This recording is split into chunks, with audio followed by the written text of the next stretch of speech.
लगता है कि अंजू दोबारा पाकिस्तान जाएगी या फिर अपने बच्चों के साथ यहीं भारत में रहेगी? ये अंजू की खुद की जिंदगी है। वो भारत जाए, पाकिस्तान जाए, अमेरिका जाए, बच्चों के साथ रहे, उस चीज में आप और हम इंटरफेयर कर ही नहीं सकते। ये वीडियो सामने आई, उसके बाद एकाएक जो है अपने पुत्र के प्रति, अपने बच्चों के प्रति प्रेम जाग गया कि मुझे फिर से भारत जाना है, उनसे मिलना है। तो इस बात को आप देखो, कोई इंसान कहीं जाता है दूसरी कंट्री में या दूसरे स्टेट में, तो दिखती बात है वहाँ के जो नज़ारे हैं या जो भी हिसाब किताब है उसको देखेगा ही। होटल वगैरह भी जाएगा, ये तो है नहीं कि वहाँ जाके किसी कमरे में बैठ के भूखा रहेगा। और ये भूखा रखने वाली बात या ऐसे घूमने वाली, खाने वाली, ये एक आम बात है। हम भी हैं तो आप मान के चलो, अगर अंजू वापसी आई है तो उनसे उनको चिढ़ नहीं होनी चाहिए, बल्कि उनको इस बात से खुशी होनी चाहिए हमारा भारत का नागरिक वापसी आ गया है। ठीक है ना? लेकिन वो तो ये भी कह रहे हैं आई है तो उसमें इतना इशू होना ही नहीं चाहिए। और रही बात कानूनी प्रक्रिया की, जो भी कानूनी प्रक्रिया है उसको हम फॉलो कर रहे हैं, उस दायरे से हम बाहर नहीं हैं। सर, जब अंजू ने वहाँ पे शादी कर ली, भारत से पाकिस्तान गई और उसको पाकिस्तान अच्छा लगा, तो फिर भारत में आने का क्या कारण? सबसे विशेष मुद्दा चल रहा है, वो अंजू का चल रहा है या फिर सीमा हैदर का चल रहा है। इतना इंटरेस्ट लोग भारत पाकिस्तान को मैच को लेकर नहीं करते थे, या भारत पाकिस्तान का जो युद्ध चला उसमें भी इतना इंटरेस्ट लोगों को नहीं आया, लेकिन लगातार सोशल मीडिया पर ये दो नाम छाया हुआ है। आज हम मौजूद हैं अंजू के जो एडवोकेट हैं, मैं उनसे बात करूंगा कि अंजू फिर से भारत में आई हैं और भारत में आने के साथ ही वो यहाँ पे अपने बच्चों से भी मिलने का प्रयास कर रही हैं। यहाँ पे बहुत चीज़ें चल रही हैं। उन्हीं के एडवोकेट से मैं जानूँगा कि क्या है पूरी प्रक्रिया। सर, आपका बहुत-बहुत स्वागत है। जी। सर, क्या लगता है अंजू यहाँ से पाकिस्तान गईं, वहाँ से फिर भारत में आईं और आज वो बच्चों से मिलना चाहती हैं। इस पूरे प्रकरण को लेकर आप अभी तक कौन-सी प्रक्रिया आगे बढ़ा रहे हैं? देखो, इसमें प्रक्रिया क्या है, अब कोई भी भारत का नागरिक है या किसी भी देश का नागरिक है, उसको कहीं भी आने जाने के लिए ये बाउंड तो है ही नहीं। अपनी मर्जी से कभी भी जा सकता है। अगर उसका चैनल या लीगल वे अच्छी तरह है तो उसको बाउंड है ही नहीं वो। वो आराम से कहीं जाए, कितने दिन का वीजा ले। जब अंजू ने प्रॉपर लीगल वे में पूरा फॉलो करके और वो उधर गई है, वीजा के थ्रू आई है, तो उसमें इतना इशू होना ही नहीं चाहिए। और रही बात कानूनी प्रक्रिया की, जो भी कानूनी प्रक्रिया है उसको हम फॉलो कर रहे हैं, उस दायरे से हम बाहर नहीं हैं।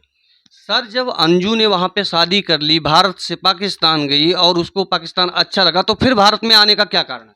देखो, शादी का जो आप कह रहे हो, अभी मेरी तरफ से ये अफवाहें हैं। और इस चीज को लेके ये है, अगर शादी को प्रूव करना ना करना ये कोर्ट का मैटर है। सोशल मीडिया के थ्रू या न्यूज चैनल के थ्रू आप किसी के ऊपर उसको थोप नहीं सकते।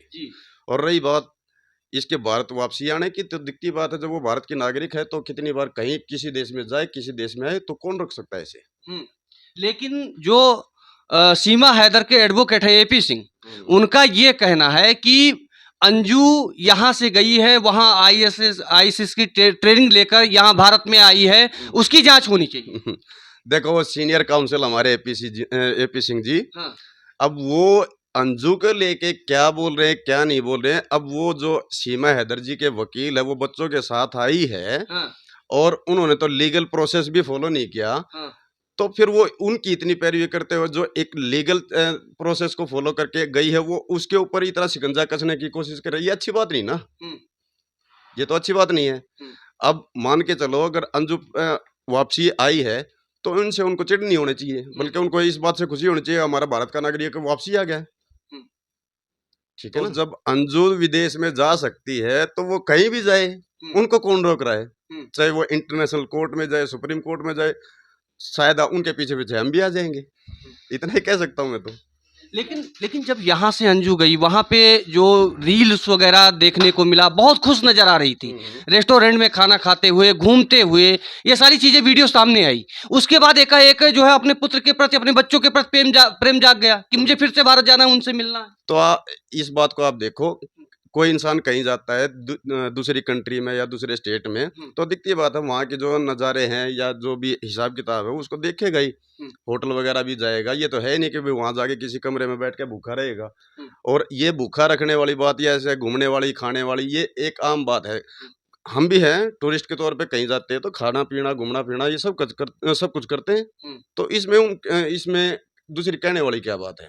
लेकिन ये तो सोशल मीडिया से लेके मेन स्ट्रीम मीडिया तक हर जगह चर्चा हुई कि अंजू ने तो निकाह किया है वहां पे, तो बाबूजी और इस अगर निकाह किया तो वहां की नागरिकता भी उसको मिलेगी। तो मेरे भाई एक छोटी सी बात लगा के चलो, अगर नागरिकता मिलेगी ना मिलेगी वो अलग मैटर है। अभी से पहले ये किस्म उठा के आप उसके ऊपर थोपने वाली बात कर रहे हो। और रही बात वकील की या लीगल प्रोसेस की, जो भी फॉलो होगा उसके बाद कर लेंगे।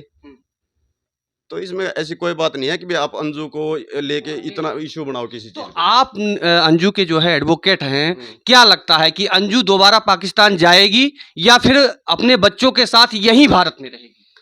ये अंजू की खुद की जिंदगी है, वो भारत जाए, पाकिस्तान जाए, अमेरिका जाए, बच्चों के साथ रहे, उस चीज में आप और हम इंटरफेयर कर ही नहीं सकते। ठीक है ना। नहीं, कुछ तो अंजू के, अगर आप एडवोकेट हैं तो अंजू ने कुछ तो कहा होगा आपसे, कुछ तो डिस्कस किया देखो होगा। पर्सनल लाइफ के बारे में डिस्कशन हम इतना नहीं करते, जो लीगल प्रोसेस है उसको फॉलो करके और अपने मुवक्किल को जस्टिस दिलाने की कोशिश करते बस। इसमें कितनी सत्यता आप देखते हैं? जहाँ हमारे माननीय आईपी सिंह जी ये कह रहे हैं आईएसआई की ट्रेनिंग लेकर आए, उनके पास ऐसा कुछ पुख्ता सबूत हो या ऐसा कुछ हो तो मेरे को बताओ। पोस्ट करिए। जी, बहुत बहुत धन्यवाद बात करने के लिए, और ऐसे ही तमाम मुद्दों पर हम बात करते रहेंगे। बने रहिए स्वास्तिक सहारा के।